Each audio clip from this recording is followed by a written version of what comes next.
Very recently, Tyrann Mathieu sat down for an exclusive interview with Sam McDowell of the KC Star, and there is a lot in this article that is definitely worth noting and taking the time to process through. Most notably is the fact that it seemed like the Chiefs were publicly saying they wanted Tyrann back, but now it appears like those words may have been quite hollow. So let's talk about it, but first, how about those?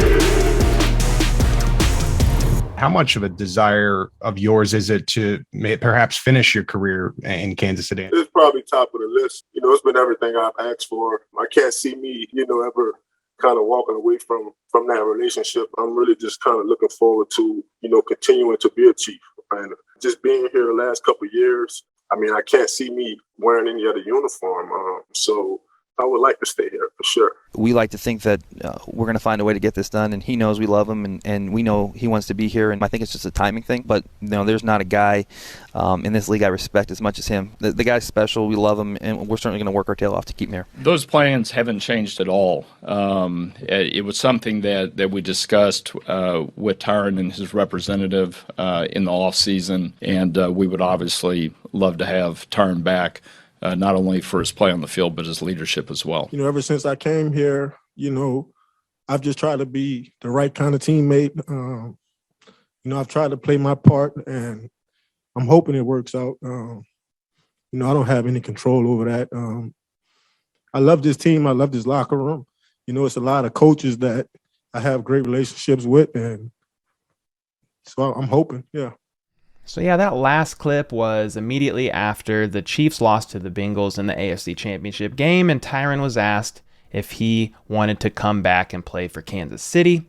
So you could see his answer, you could see his emotion, and if we look back over the last season and how Chiefs leadership acted in public about Tyrann Mathieu, it would seem like they were all under the same impression with the same desire to bring Tyrann Mathieu back. You all heard it yourself in the clips that just played even. So my question is, at what point did all of that change? Where did the change of heart happen? Or was it that plan all along to move on in 2022, but aim to appease the media and the public, trying not to create a distraction and unnecessary drama during an already tough season? Well, according to Tyrann Mathieu himself, he saw the warning signs as early as last summer. This is before Veach, Clark Hunt, and others publicly said the goal is working a new deal with Tyrann and doing their best that they possibly can to keep him here. And before we dive into this any further, if you're new around here, my name is Cole, and I do daily news about the Kansas City Chiefs and the NFL overall. So make sure to sub, turn notifications on, hit that like button, and check the description for where I get most of my Chiefs apparel. And let's jump into this Kansas City Star piece on Tyrann Mathieu. The article opens up with Tyrann talking through his initial reaction when he saw Justin Reid signed that 3-year contract recently with the Chiefs. He would have missed the obvious signs, he says between sips of coffee, had he not anticipated this ending. Bro, I was depressed, heartbroken.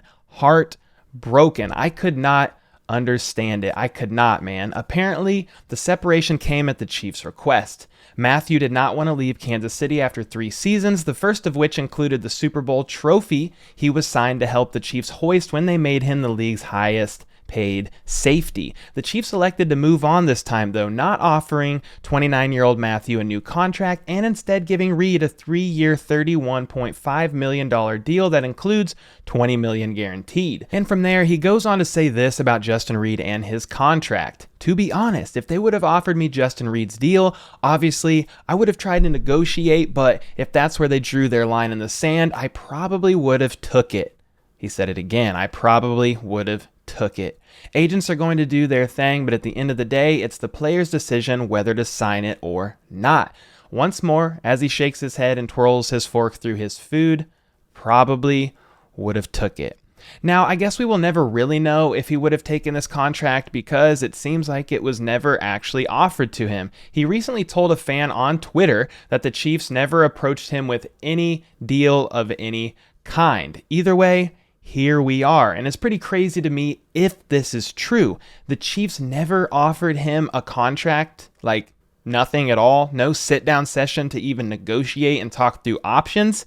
If that is true, That is certainly mind-blowing to me. So yeah, Mathieu took it very hard initially, but has turned a corner over the last couple of weeks. He's having time with his family that he hasn't quite had like this in years, while being patient and weighing his options in free agency. And I found this piece of the article very interesting. Let's go back in time approximately 9 weeks to when the Bengals stunned the Chiefs in their overtime victory at the AFC Championship game. Mathieu could be seen sitting at the home bench at Arrowhead Stadium, staring at the Bengals celebration. After a while, he turned to teammate Charvarius Ward, another impending free agent who would sign with San Francisco this offseason. "Man," Mathieu said to Ward, "did we just play our last game at Arrowhead?" "Yeah, big brother," Ward replied. "I think so, big brother. We're gonna see, though." Imagine sitting there in that moment, taking in the fact that this may be the last time you ever play for this team again. It's pretty crazy to think that I was up in the stands, sitting down right above them, taking in the loss just like they were, even while they were having this very conversation. I've seen many in the comment section of my videos over the past few weeks that it was time to move on from Tyrann. He's lost a step, doesn't tackle, and just simply doesn't look the same out there on the field. Well, some of that may be true, but it looks like we can now see a bit more clearly as to why that was. It seems like Mathieu played this season knowing it was over for him in KC when his representatives had only limited convos with the Chiefs last summer. That's when he began to think that they may not want him back at all. He says it was the hardest year of his career, even harder than the year he had to recover from ACL surgery. He knew his time was coming to an end here in KC, and it almost seemed like he was fighting through a bit of a depression over that fact. And I don't want to use the term depression lightly, as I know that's a very real struggle for some people, but there are times when he said it affected his play on the field. He played with different emotion, at times without any emotion, seeming to become numb to the reality that he will more than likely be moving on to his 4th NFL team once this season concluded. He said this: "I just knew last year people's appreciation for me was kind of going away. I took all that hard. I tried to stay in my routine. I wasn't going to be a bad teammate. That ain't me. In the back of my mind, though, I knew." He went on to talk about the interactions he's had with fans on Twitter, especially last summer when his agents were having these limited convos with the Chiefs, and that was around the time he got on the microphone to apologize for interactions he's had with fans on social media. It's the time he said it was the most toxic fan base, something along those lines. But this is what he had to say: "I think I just got caught up in a bad space. I knew the Chiefs weren't going to sign me, and I woke up every day with that on my mind. I knew I wanted to get another contract. You work towards all those things. You take that stuff serious. That's the only reason I was able to do what I did, because I took it serious. I care that much." He reiterated how difficult this season was for him, knowing he was playing with an expiration date, but then said this: "As heartbroken as I am, and I'm talking about real heartbroken, I'm grateful." He says, "I'm grateful to play at the level I did. I'm grateful to develop some strong relationships with some good people, players, and coaches who still texted me even just this morning. Kansas City, it was cool, man. I enjoyed it. It flew by. I just wish it was a little bit longer." You know what I'm saying?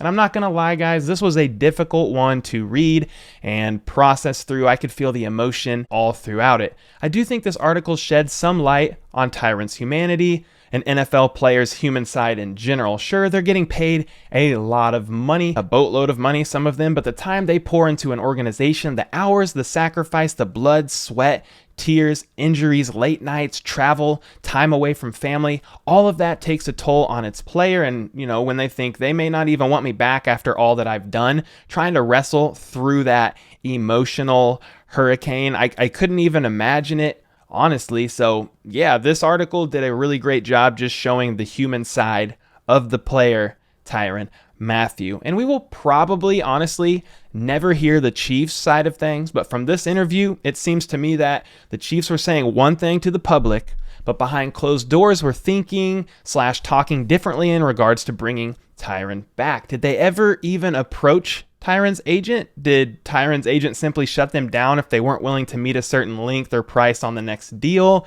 Tyrann made it seem like he would have negotiated if they would have offered him something, but that they never did. So yeah, we may never really know, as there are always two sides to every story.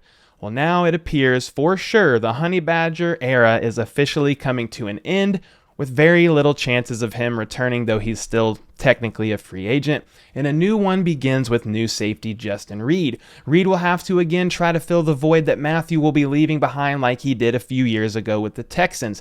He knows it won't be easy. Quote, "That's not something that's just given or appointed to someone. That's something you have to earn in the locker room with the guys themselves." So that's why it's a big point to me. I want to shake every man's hand in that locker room, look them in the eye, and know them by their name. In order to receive respect, you first have to give respect. Reid knows he'll have to earn the respect of his teammates, and he also knows he'll never be able to actually replace Mathieu. He says this, "I have always said that a copy is never worth as much as an original. There will never ever be another Tyrann Mathieu to come through Kansas City. There just won't. But I can bring the best Justin Reid possible to Kansas City, so that is my mentality."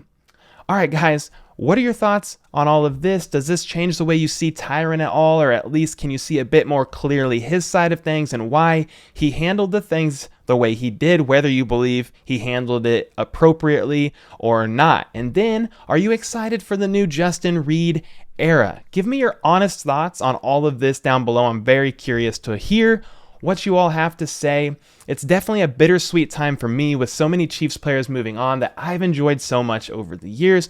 Players like Charvarius Ward, Dan Sorensen, Tyreek Hill, and of course, Tyrann Mathieu, the Honey Badger himself. Part of me wishes they would have worked something out with Tyrann and brought him back, but at the end of the day, an NFL is a business, and Veach and company are going to do what's best for the team moving forward, at least in their eyes, for the future. Make sure to sub for more daily news like this, and check out this video here from the previous day's news in case you missed it. So until next time, let's go.